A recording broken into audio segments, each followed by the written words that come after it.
Welcome to December.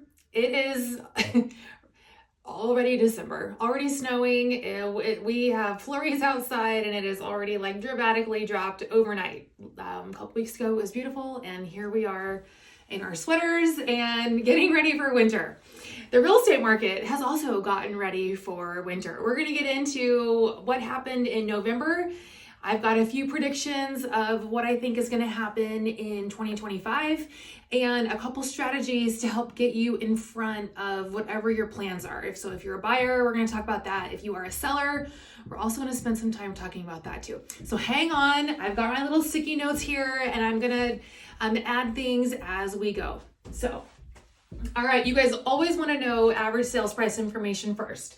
So in November, we saw an average sales price of $245,000.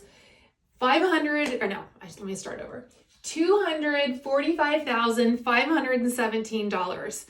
That is down from the peak of where our sales price normally is in the year.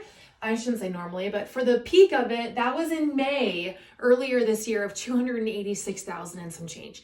So if you buy a house in November, you are going to pay this year $40,000 less than if you would have bought in the peak of the market in May. So be aware of that because we're going to get into what those trends and what that data shows us. Under contract.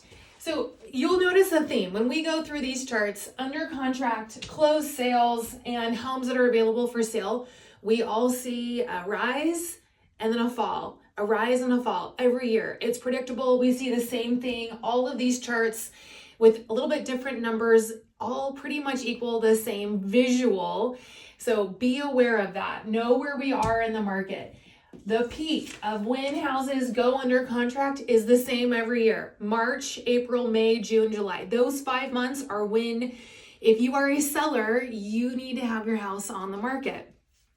If you are a buyer, you're going to get the biggest advantage if you go under contract. When I say advantage, I mean on price.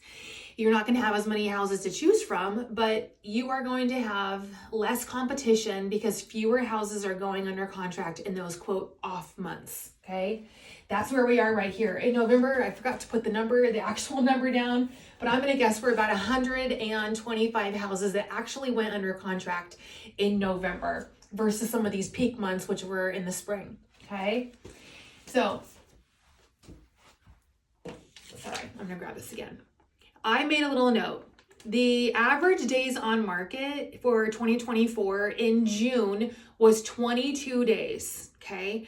In March, it was 49 days. So what this tells me, if you want to go under contract, you need to have your home on the market weeks before you actually can anticipate an offer.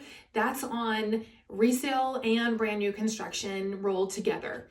So keep that in mind. It takes a little bit of time to go under contract. So what is your strategy? I think that if you want to be under contract in those peak months, you need to get your house ready to go by February 1st. Okay. All right. Looking now at closed sales. This number follows what's under contract. We are about 4 to 6 weeks behind because that's the pending period of when an offer is accepted to when it's actually closed. So this year in November, we had 142 houses close. Our peak was in July with 247 houses that actually closed. Okay. So what are some of my predictions? For those of you that have hung on here, here's what National Association of Realtors is thinking as we look ahead to 2025. We are going to see about a 2.6% increase in pricing. So that's pretty similar to where we are in 2024. A steady growth, not a dramatic growth like we saw after COVID, but 2.6%.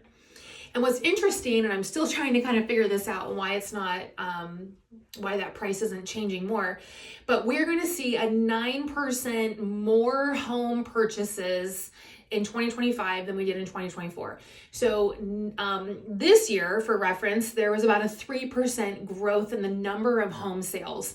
Next year, there's going to be triple that and 9% growth in number of home sales. there's pent up demand. So I'm still trying to look into the data and figure out why our price isn't going to go up 3 times also, but the number of buyers is going to get more competitive. There's going to be more home sales happening in 2025 than there is in 2024. Okay. And then the last chart that I wanted to speak with, and I'm just going to pull it down because it's kind of low on my table here, is the number of homes that are available for sale. And let's just put this up here. We'll just shift over. So again, we're following that peak and the low, the peak, the low, the peak. We all shifted down. We didn't have as many houses come on the market in 2023 or in 2024 because interest rates changed. People were hanging on to their house and still buying their next one, but they weren't selling the home that they were currently living in. So my tips, if you are a seller, is have your house ready to go 1 month sooner than you think. Because the average time to prepare a house, when I looked at this number, and this is so interesting, this is what AI generated back, it is several weeks to several months, depending on how old your home is, how much deferred maintenance you've got, how big your home is.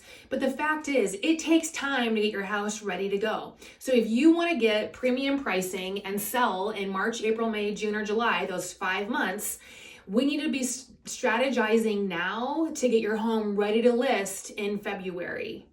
So that's about 8 weeks away, plus a holiday or two in there. So call me. Let's figure out what your plan is so that we can be ready to go and get you the most money in the start of 2025 for your house.